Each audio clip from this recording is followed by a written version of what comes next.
Ova gets ready while the news plays in the background. She stops and listens when the broadcaster announces that Turkey is ending the death penalty. The report mentions that the government will enforce the last death penalty in 1984. Ova opens up her drawer and pulls out a metallic cigarette box. She looks at it before looking at herself in the mirror. In 1983, Ova's teacher congratulates her on her excellent work. Meanwhile, Memo, her father, waits outside the school for her. She runs to him and shows him the ribbon while the other kids shout and make fun of his autism. Memo and Ova walk home, and on the way, Ova sees a Heidi backpack and is excited. But when Memo asks how much it is, he's told $400, which Ova realizes is expensive.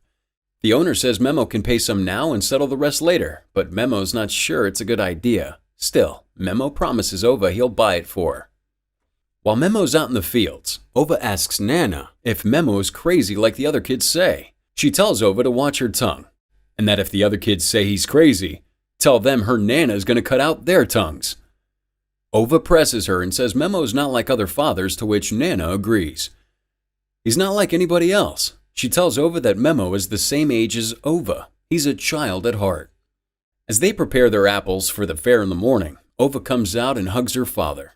Meanwhile, Nana starts talking about the backpack as that's their mission for the day, to get Ova the Heidi bag.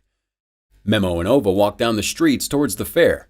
Before they turn into the fair, Ova goes over and looks at the bag. Behind him, army generals greet one another. Then we see the boots on the road of the soldiers approaching.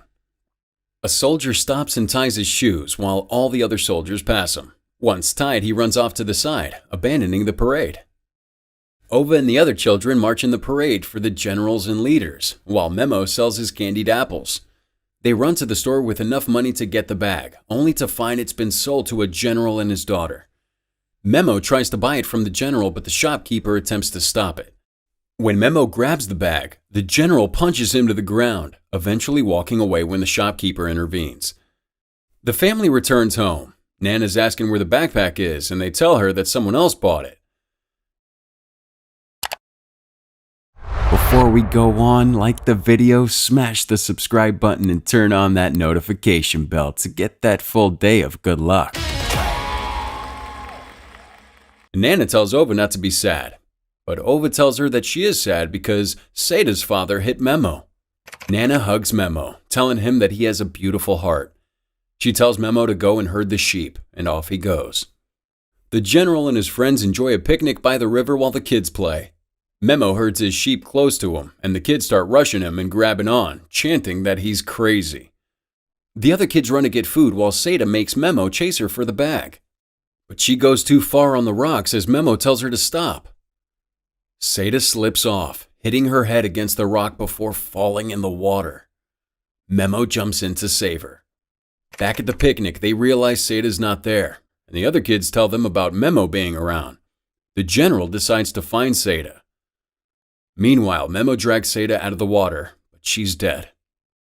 Everyone runs to him, and Memo's taken into custody, thinking he killed her. Sada's father attempts to kill Memo, but misses. The police interrogate Memo, who tries to tell him that he didn't do it. Nana and Ova run to the station to see him. A guard comes out and tells the general they've got the confession, and he walks in to confront and beat Memo. The following day, Nana goes to the gate, begging to see Memo. But the guards refuse. They tell her what he did, but she tells them that it's not possible. Forced to watch as they drag him into the van. Ova runs in front of the car calling out for Memo, but they pull her away and speed off down the road. She hears her father shout that the one-eyed giant saw everything. She knows exactly what he means, the old fort on the hill. She runs away from Nana after telling her what Memo said, and at the fort, the runaway soldier hides his things. Memo's brought to prison, where the warden comes out to greet the new prisoners. The captain gives the warden specific instructions regarding Memo's treatment.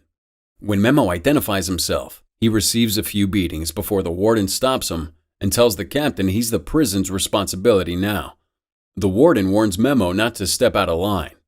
As they take the prisoners in, the warden tells the guard not to tell anyone what he did, knowing that he'd be killed for it. Ova goes to the fort and finds the soldier cooking. She tells him about her friend falling, and he tells her that he saw the whole thing, even the part where Memo didn't do anything wrong. Ova asks if she can bring her Nana to hear this too. In prison, Memo waits. Ali opens the slot and tries to talk to him but doesn't understand what Memo's doing. The guard returns and welcomes Memo and another prisoner inside. Ali asks what Memo did, and the guard tells him. The other prisoner helps him with his mattress while Ali tells the others what Memo did. Ova brings her grandmother to the soldier, but he's gone. She refuses to leave, saying that they should wait for the soldier to return. Nana comforts her before telling her that they need to return home. Ali and the others grab Memo and beat him for what he did. In the infirmary, the doctor tells the warden he's lucky to be alive. The guard tells the warden that everyone knows what Memo did and won't let him get out alive. The general phones and asks his lieutenant why the warden is asking for a transfer for Memo if he sent special instructions to have Memo treated like filth. The general clarifies that he wants Memo to hang when the time is right. The lieutenant comes to Ali's cell and tells them that they're not to kill him because his time will come to hang for his crimes. 10 days later, Ova has been waiting every day for the soldier. Memo's returned to the cell, where Ali gives him to one of the prisoners to take to the yard. In the prison yard, Memo runs to the birds. The warden watches as he holds the bird before releasing it. Memo writes to Ova, the other prisoners still treating him like dirt. They don't understand him and don't want to. We then discover that his letters never reach Ova. Instead, they're ripped up and discarded. While Ova's waiting at the old fort, her teacher arrives with Nana to find out why she skipped school. The teacher makes Ova promise to go to school every day in exchange for the teacher's help getting her to see her father. At the trial, Memo's sentenced to death after being found guilty of murder. Nana's breaking down in tears while the teacher comforts her. The teacher brings Ova and Nana to visit Memo, but they refuse to let him in. She shows them that they have permission, but they don't care. The teacher makes a scene, getting the attention of the warden. She tells the warden, who she spoke to on the phone, that she's brought Memo's daughter and grandmother.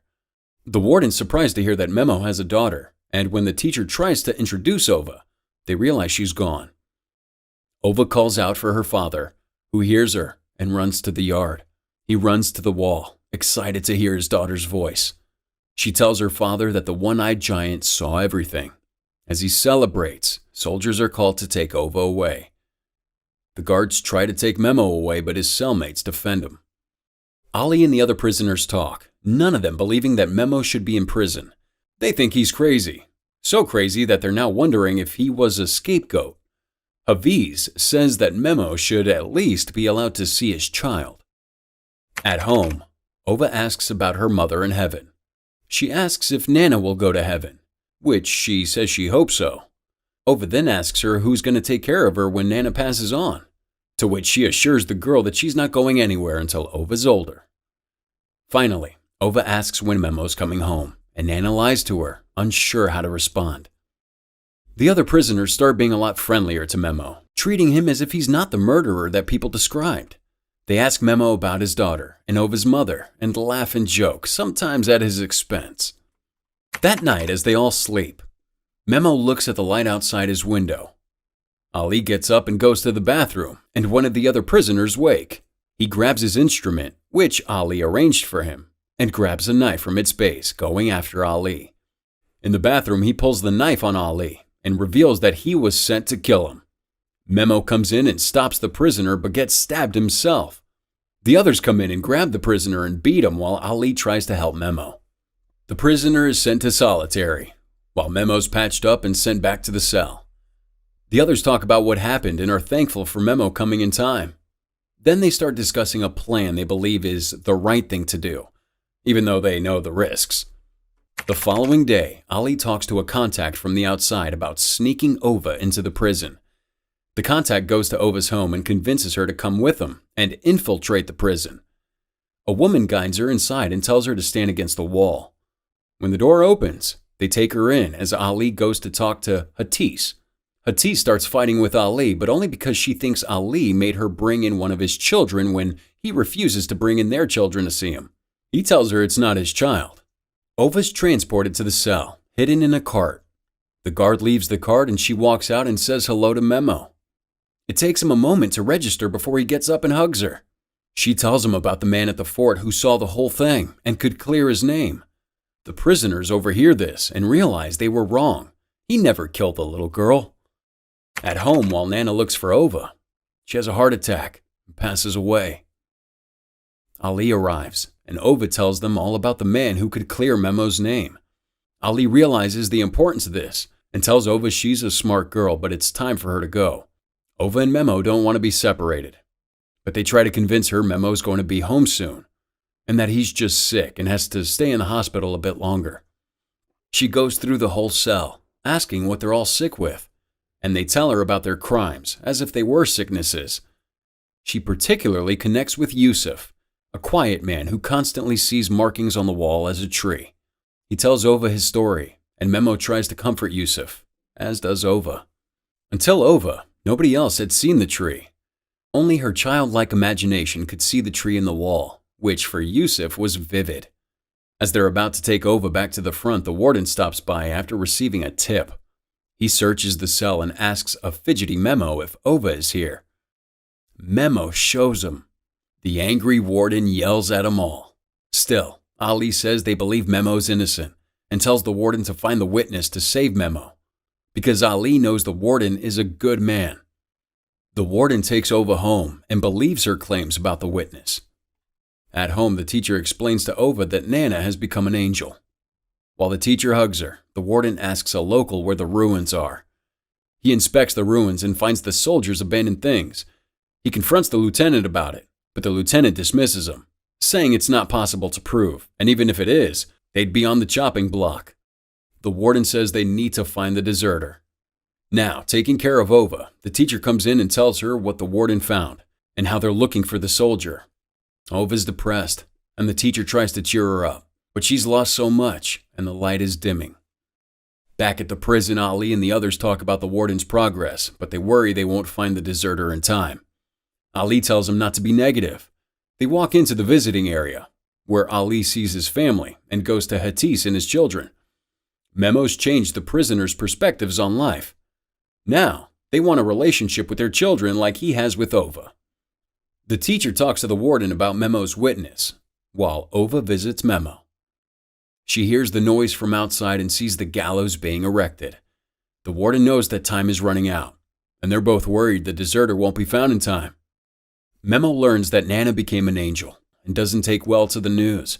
Ova tries to comfort him as the others look on. Outside, the deserter has been found by the authorities. The lieutenant asks the deserter about the incident at the rocks. He runs to the warden and tells him that everything Ova said has since been verified. The warden and the teacher run out, while someone else informs the general. Soldiers bring the deserter to the general, who asks him to recount what happened. As he does, the general shoots the witness.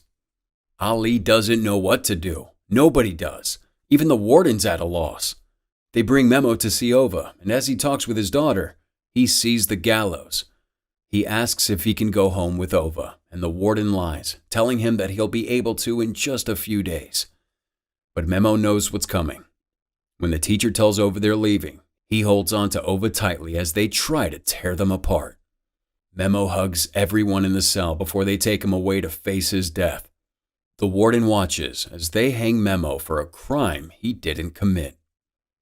The next day, the warden goes to Ova's home and gives her the silver cigarette box from Yusuf. Yusuf explains to Ali and Hafiz that he saw his daughter in his dreams for the first time. Finally, he knows that he's got to be the one to give Memo his freedom. Yusuf sends Ali to go and tell the warden, and the warden carries out the plan to have Yusuf take Memo's place at the gallows. Yusuf says an emotional goodbye to his cellmates before giving the warden the cigarette box for Ova. They swap out Memo for Yusuf, have two people delay the general, and finally hang Yusuf without the general there. Then they act as if Yusuf is missing and Memo's dead. Memo and Ova are reunited thanks to the actions of Yusuf, something Ova never forgets. The warden and the teacher watch as the innocent man reunites with his daughter, free again. The warden helps Memo and Ova escape to another country where they won't have to live on the run. Many years later, Ova cries over that metallic cigarette box, and the news of the death penalty no longer existing forever grateful for what Yusuf did for her and her father. Miracle in Cell Number 7 was released in 2019 by CJ Entertainment Turkey. It starred Aras Bulut Inemli and Nisa Aksungur. Would you risk everything to save an innocent person from death row? Let us know with the hashtag CinemaRecap in the comments.